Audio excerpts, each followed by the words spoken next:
어둠 속으로의 빛, 하나님의 진리가 적의 거짓으로 대체되다 우리가 사는 세상이 거꾸로 되어 있다는 것을 눈치채셨나요? 우리는 악을 선이라 부르고 선을 악이라 부릅니다.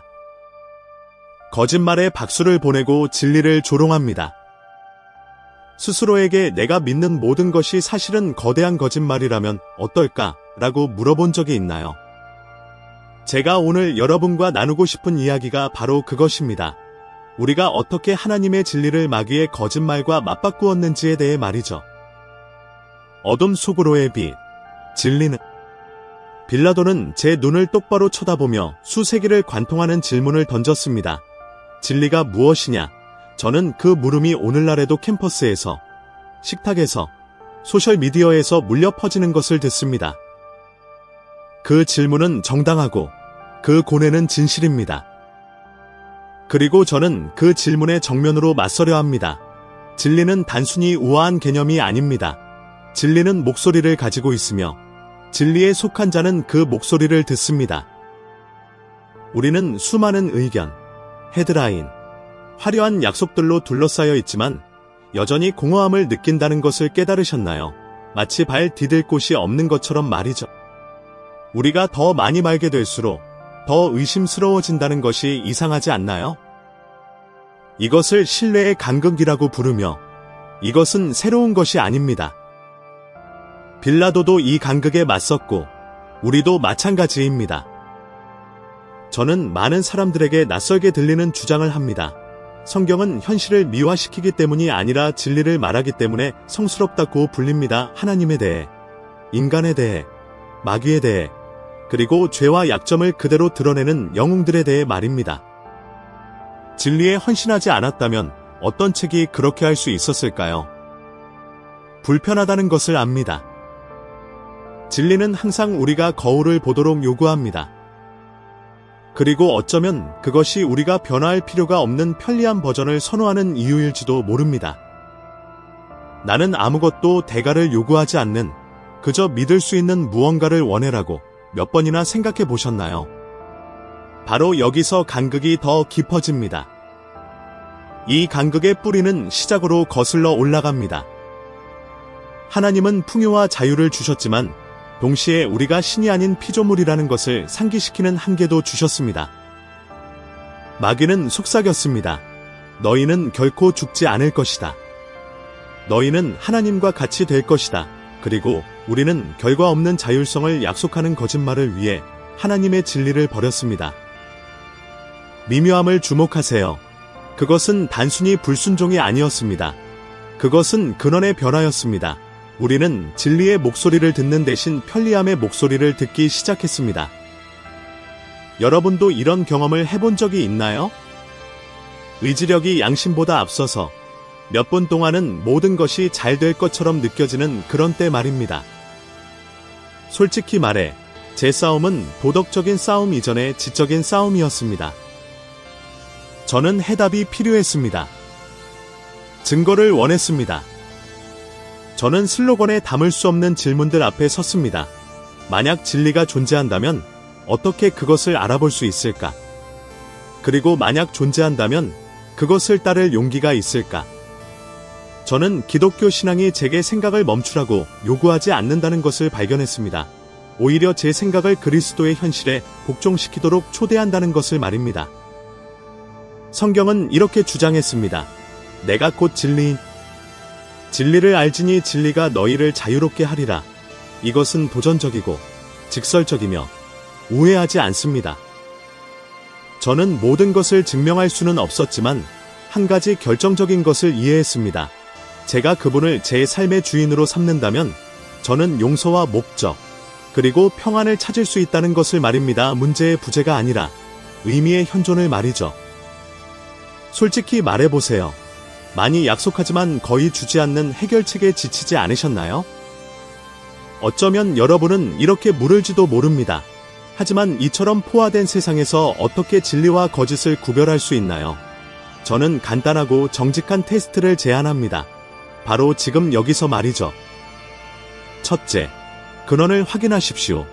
당신을 진리로 부르는 목소리는 인간의 영광과 타락을 모두 드러냅니다. 죄책감을 숨기지 않고 실패를 가리지 않으며 쉬운 길을 팔지 않습니다. 둘째, 열매를 평가하십시오. 진리는 자존심을 상하게 할 수 있지만 양심을 치유합니다. 거짓말은 자아를 달래주지만 마음을 병들게 합니다. 셋째, 일관성을 관찰하십시오. 진리는 빛이 비춰질 때 모순되지 않습니다. 그것은 시간, 이성, 그리고 경험의 시험을 견뎌냅니다. 심리학에는 환영적 진리 효과라는 현상이 있습니다. 반복은 그것이 사실인 것처럼 보이게 합니다. 거짓말은 이것을 믿습니다. 진리는 그런 속임수가 필요 없습니다. 단순히 여러 번 반복되었기 때문에 당신의 확신이 된 것들은 얼마나 많나요? 제가 겪었던 일을 드라마틱하게 꾸미지 않고 솔직하게 말씀드리겠습니다. 어느 조용한 밤, 빌라도의 질문이 텍스트에서 나와 저와 함께 앉았습니다. 저는 성경을 펼쳐놓고 머릿속에는 주장들이 있었고 가슴 속에는 약간의 자만심이 있었습니다. 저는 특별한 것을 느끼지 않았습니다. 저는 생각하고 있었습니다. 그리고 생각하면서 제 선택적 회의론이 얼마나 편리한지 깨달았습니다. 저는 하나님께는 절대적인 증거를 요구했지만 제 선호들을 지지하기 위해서는 절반만 증명된 것들을 받아들이고 있었습니다. 거기서 저는 깨달았습니다. 신뢰의 간극은 단지 세상에만 있는 것이 아니었습니다. 그 일부는 제 안에 있었습니다. 그날 밤, 저는 나는 진리이다라고 말씀하시는 그 목소리를 듣기로 선택했습니다. 저는 이성을 잃지 않았습니다. 저는 명확성을 얻었습니다. 저는 문제들로부터 도망치지 않았습니다. 저는 그것들을 맞설 근거를 찾았습니다. 당신은 화면을 끄고 침묵과 마주할 때 무엇을 보게 되나요? 그것이 당신을 진리에 더 가깝게 만드나요? 아니면 도피하게 만드나요? 그리고 소수의 사람들만이 인정하는 또 다른 점이 있습니다. 진리에 굴복하지 않는 사람은 종종 대체물에 매달립니다. 우리는 모두 신비 필요합니다. 삶을 조직하고 의미를 부여하고 보호를 제공하는 무언가를 말입니다. 만약 예수님이 그 자리를 차지하지 않는다면 다른 것이 그 자리를 차지할 것입니다. 이데올로기, 지도자, 대의명분, 심지어 거울 속의 이미지까지 말입니다. 저는 사회 전체가 사람들을 구원자라고 부르며 그들의 초상화를 마치 그들이 편지하는 것처럼 걸어두는 것을 보았습니다. 속지 마십시오. 문제는 당신이 무엇을 숭배하는지가 아니라 무엇을 또는 누구를 숭배하는지입니다. 당신은 무의식적으로 일정, 목표, 좋아요, 타인의 의견에 굴복하고 이것을 자유라고 부르는 것을 눈치채셨나요? 당신은 이렇게 생각할 수도 있습니다. 하지만 왜 하나님의 진리가 나를 이렇게 흔드는가? 왜냐하면 그것은 우리의 안락지대와 타협하지 않기 때문입니다. 그것은 이렇게 말합니다. 죄가 있고 죄책감이 있으며 속임이 있다. 그리고 용서가 있고 은혜가 있으며 해방이 있다. 제가 선포하는 진리는 도덕적 이론이 아닙니다. 그것은 말하고 행동하고 용서하고 변화시키는 한 인격입니다. 과학, 철학, 심리학이 지식의 마지막 층에 도달했을 때 그들은 개념이 아니라 한 얼굴을 발견할 것입니다. 그리고 그것은 우리가 만들어낸 얼굴이 아닙니다. 그것은 우리를 찾아오신 얼굴입니다. 그 약속은 단순하고도 요구하는 바가 많습니다.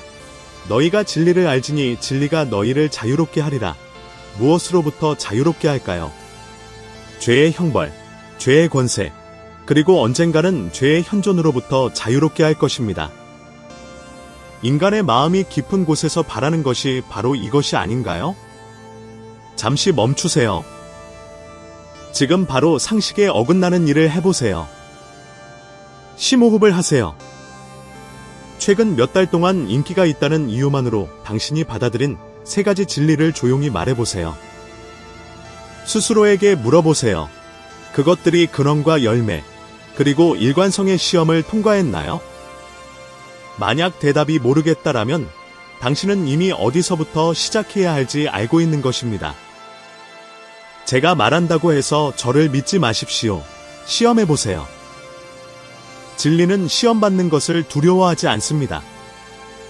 저는 이 부분을 실용적인 초대로 마무리하려 합니다. 간단하고 직접적이며 측정 가능합니다. 7일 동안 매일 밤 요한복음 18장 37절과 38절을 천천히 읽고 두 가지를 기록하십시오. 첫째, 이 구절이 진리에 대해 무엇을 드러내는가? 둘째, 이 진리에 맞추기 위해 당신 안에서 드러난 것은 무엇인가? 그런 다음 짧고 정직한 문장으로 기도하십시오. 주님, 제가 주의 목소리를 듣고 이미 진리라고 아는 것을 따르게 하소서. 만약 일주일이 끝났을 때 당신의 결정에 더 큰 명확성과 양심에 더 큰 평안을 느끼지 못한다면 이 연습을 포기하십시오. 하지만 만약 느끼게 된다면, 그리고 저는 그럴 것이라고 믿습니다. 다음 단계로 나아가십시오. 진리를 말하는 그 목소리에 신뢰를 두십시오. 비록 그것이 우선순위를 재조정하고 용서를 구하고 경로를 바꾸는 대가를 치르더라도 말입니다. 이것이 바로 신뢰의 간극이 닫히기 시작하는 방법입니다. 진리가 논쟁거리가 아니라 길이 될 때 말입니다. 그리고 진리와 함께 걷는 사람은 그 목소리가 부를 때 그것을 알아봅니다. 마귀는 언제나 동일한 전략으로 일해왔습니다. 대가를 보여주지 않고 쾌락을 약속하는 것입니다. 에덴에서부터 그는 말했습니다. 너희는 죽지 않을 것이고 너희는 하나님처럼 될 것이다. 그리고 이 거짓말은 수세기를 거쳐 현대적인 형태로 나타납니다. 한번 해봐. 아무 일도 없을 거야. 다들 그렇게 해. 너는 행복할 자격이 있어 라고 말하는 목소리들로 말이죠. 처음에는 정말 잘 되는 것처럼 보이기 때문에 유혹은 매우 큽니다. 이번 한 번만으로는 문제없을 거야 라고 생각한 적이 없는 사람이 누가 있겠습니까? 하지만 거짓말이 자리 잡는 곳이 바로 여기입니다.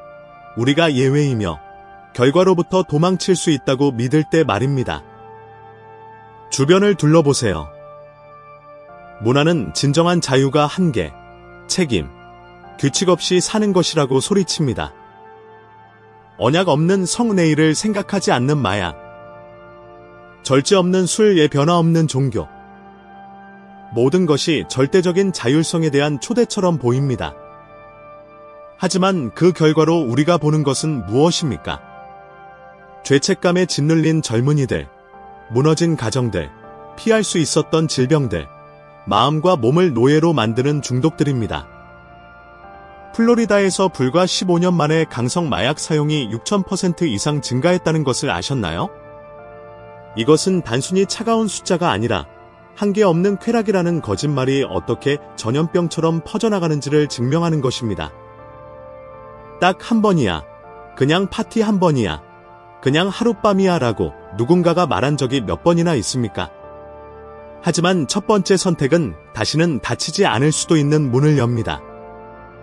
예를 들어, 알코올 중독은 병으로 시작되는 것이 아니라 주말에 마시는 한 잔의 술, 친구들과 마시는 맥주와 같은 것 보기에는 무해한 결정으로 시작됩니다. 그렇게 사소하게 시작된 습관의 노예가 될 것이라고 누가 상상이나 했겠습니까? 저 자신도 세상이 과도하게 제공하는 것에서 평안, 기쁨, 그리고 의미를 찾는 젊은이들을 보아왔습니다. 그들은 일시적인 행복감을 쫓아다녔지만 공허한 영혼으로 깨어났습니다. 저는 나는 나를 행복하게 해줄 거라고 했던 모든 것을 다 해봤습니다. 그런데도 여전히 길을 잃은 기분이에요 라고 고백하는 수많은 사람들 앞에 서 보았습니다. 당신도 공감하시나요? 그렇게나 원했던 것을 얻고 나서 그것이 충분하지 않다는 것을 깨달았던 경험이 있나요? 흥미로운 점이 있습니다. 통계적으로 대부분의 사람들은 위험한 행동 강박, 마약, 유해한 관계로 감정적 긴장을 해소하려고 합니다. 심리학은 즉각적인 쾌락이 진정한 사랑과 안정과 같은 뇌의 보상 회로를 활성화한다는 것을 확인시켜줍니다. 단지 진정한 사랑과는 달리 이 쾌락은 일시적이며 그 후의 공허함은 훨씬 더 큽니다. 그것은 마치 짠물을 마시는 것과 같습니다. 잠시 동안은 갈증을 해소하지만 내면을 파괴합니다. 제가 절대 잊지 못하는 장면을 하나 말씀드리겠습니다. 제가 설교하던 한 도시에서는 젊은이 4명 중 1명이 성병에 감염되어 있었습니다. 그날 밤, 한 청년이 제게 다가와 말했습니다. 저는 주변 사람들처럼 사는 것이 유일하게 받아들여지는 방법이라고 믿었습니다. 하지만 이제 그 결과가 제 몸과 영혼에 남아 있습니다. 그의 눈은 눈물로 가득했습니다. 거짓말은 쾌락을 약속했지만 진리는 고통을 드러냈습니다. 그리고 저는 이렇게 말할 수밖에 없었습니다. 당신은 자유로워질 수 있습니다. 그리스도는 여전히 회복시키실 수 있습니다. 그의 반응은 깊은 울음이었지만 동시에 희망이었습니다. 왜냐하면 진리는 단지 폭로하는 것을 넘어 치유하기 때문입니다. 이제 저에게 말해주세요. 당신은 중독을 통제할 수 있고 습관을 지배할 수 있으며 원할 때 언제든지 멈출 수 있다고 몇 번이나 믿었습니까? 그리고 깊은 곳에서는 이미 당신이 아니라 죄가 통제하고 있다는 것을 몇 번이나 발견했습니까? 이것이 바로 마귀의 전략입니다. 그는 잠시 동안의 쾌락을 제공하지만 그 대가인 사망을 숨깁니다. 저는 단지 통계에 대해 말하는 것이 아니라 당신의 삶에 대해 말하고 있습니다. 어쩌면 당신은 마약이나 술에 빠져 있지 않을 수도 있지만 다른 종류의 거짓말에 갇혀 있을 수도 있습니다. 끊임없는 승인이 필요하다는 것, 다른 사람들보다 더 많이 가져야만 행복할 수 있다는 것, 다음 관계가 지난번 관계가 남긴 공허함을 채워줄 것이라는 것 말입니다. 그 작동 방식은 동일합니다. 즉각적인 쾌락의 약속, 그리고 그 뒤에 따르는 점점 더 커지는 공허함입니다. 그래서 저는 여러분에게 도전합니다. 앞으로 7일 동안 당신이 해롭다는 것을 이미 알고 있는 것에서 만족을 찾으려는 유혹을 느낄 때마다 1분간 멈춰서 스스로에게 물어보십시오. 이것은 진리인가? 아니면 쾌락으로 위장한 거짓말인가? 그 대답을 종이에 적어 주머니에 넣고 하루가 끝날 때 다시 읽어보십시오. 당신이 이미 그 차이를 얼마나 잘 알고 있는지에 놀랄 것이며 종종 그것을 무시하기로 선택한다는 것도 알게 될 것입니다. 마귀는 계속해서 속삭입니다. 이것이 행복으로 가는 길이야. 하지만 성경은 대답합니다. 죄의 삭은 사망이다. 거짓말은 화려할 수 있지만 미래가 없습니다.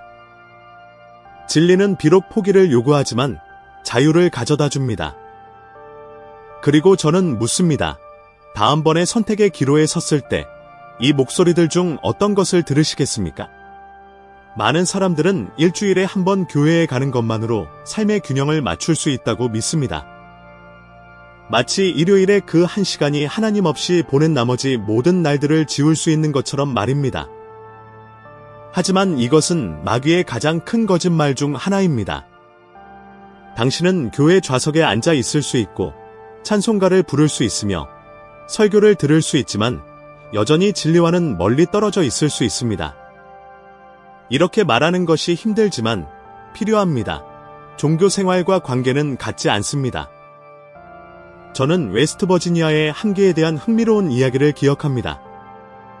신문에 실린 이야기였는데 이 개는 매주 일요일마다 메토디스트 교회에 혼자 걸어갔습니다. 예배가 끝나면 마치 자신의 주간 의식을 마친 것처럼 정확히 집으로 돌아왔습니다. 그 동물은 길을 알았지만 그것이 그를 그리스도인으로 만들지는 않았습니다. 우리 중 얼마나 많은 사람이 똑같은 일을 하고 있나요? 우리는 교회로 가는 길을 알고, 노래를 알고, 기도를 반복하지만 마음은 여전히 멀리 떨어져 있지는 않습니까? 진심으로 자신에게 물어보십시오.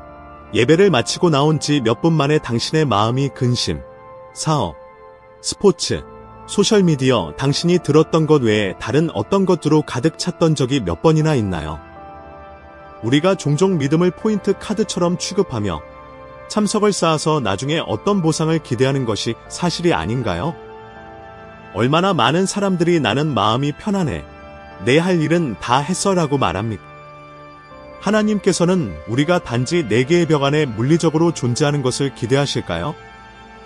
이 거짓말은 우리의 양심을 달래기 때문에 매우 위험합니다. 단순히 참석하는 행위만으로 우리가 구원받는다고 생각하는 것은 편안합니다. 하지만 만약 교회에 가는 것만으로 충분했다면 바리새인들이 역사상 가장 거룩한 사람들이었을 것입니다.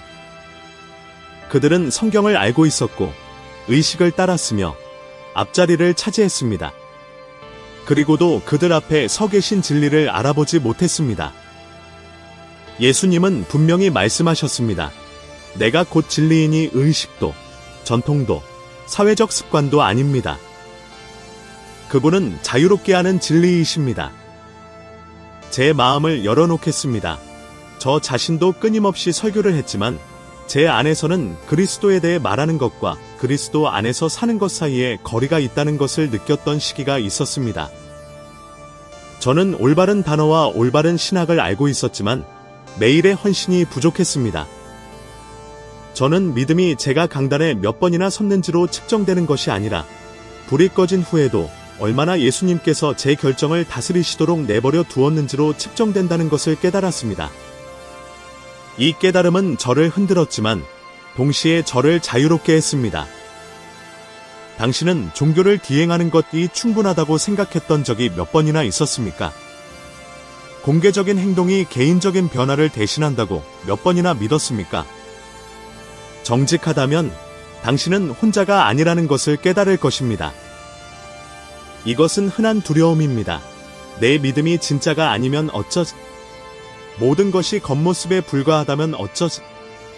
이러한 질문들은 당신을 마비시켜서는 안 되지만 깨어나게 해야 합니다.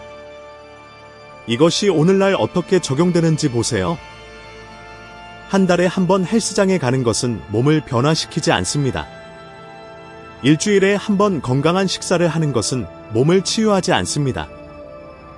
마찬가지로 가끔씩 예배에 참석하는 것은 회심을 일으키지 않습니다. 믿음은 근육과 같습니다. 그것은 연습, 훈련, 그리고 헌신으로 성장합니다. 그것은 매일의 헌신이며 자신을 부인하고 매일 십자가를 지는 것입니다. 그리고 과학은 우리에게 중요한 것을 상기시켜줍니다. 습관이 성격을 형성합니다. 신경과학자들은 반복적인 선택이 뇌의 경로를 만든다고 주장합니다. 이것은 당신의 영성 또한 매일의 선택, 당신이 보는 것, 말하는 것, 생각하는 것 속에서 형성된다는 것을 의미합니다. 만약 일요일이 당신이 하나님과 연결되는 유일한 날이라면 주중의 힘, 방향, 그리고 목적이 부족한 것은 이상한 일이 아닙니다. 제가 당신을 자극하게 해주세요. 당신의 믿음은 그 개의 일상과 더 비슷했나요? 자동적인 길을 따라가지만 실제적인 변화는 없는 것 말입니다. 만약 대답이 예라면 부끄러워하지 마십시오. 이 깨달음은 종교적 위선에서 벗어나 그리스도와의 살아있는 관계를 받아들이는 첫걸음입니다. 저는 당신에게 도전하고 싶습니다. 앞으로 7일 동안 예배 외에도 매일 최소 10분을 따로 떼어 성경을 펴고 이렇게 물어보십시오. 주님, 오늘 제게 무엇을 말씀하고 싶으십니까? 그 대답을 요약하는 한 문장을 쓰고 그것을 가지고 다니십시오. 일주일이 끝날 때 그 문장들을 비교해 보십시오. 당신은 믿음이 출석을 기록하는 것이 아니라 끊임없이 말씀하시는 진리의 목소리를 듣는 것임을 깨닫게 될 것입니다. 교회에 가는 것은 중요하지만 그것만으로는 충분하지 않습니다. 진정한 기독교는 좌석이 채워지는 것에 관한 것이 아니라 마음이 변화되는 것에 관한 것입니다. 예수님은 이렇게 말씀하지 않으셨습니다. 너희가 종교를 알지니 종교가 너희를 자유롭게 하리라. 그분은 이렇게 말씀하셨습니다. 너희가 진리를 알지니 진리가 너희를 자유롭게 하리라. 그리고 그 진리는 바로 그분입니다. 예수님은 선언하셨습니다. 내가 곧 진리요. 진리가 너희를 자유롭게 하리라. 이 말씀들은 추상적인 이론이 아니라 직접적이고 개인적이며 긴급한 초대입니다. 그분은 나는 진리를 가르친다거나 나는 진리로 가는 길을 보여준다고 말씀하지 않으셨습니다. 그분은 내가 곧 길이라고 말씀하셨습니다. 진리는 개념이 아닙니다. 그것은 한 인격입니다. 그리고 당신이 이 인격을 만날 때 당신은 진정한 자유가 무엇인지 발견하게 됩니다. 하지만 무엇으로부터의 자유인가요? 이것은 많은 사람들이 묻는 질문입니다. 어떤 이들은 내가 원하는 대로 할 수 있는 자유를 원해라고 말합니다. 다른 이들은 규칙, 기대, 종교로부터 자유롭고 싶어라고 생각합니다.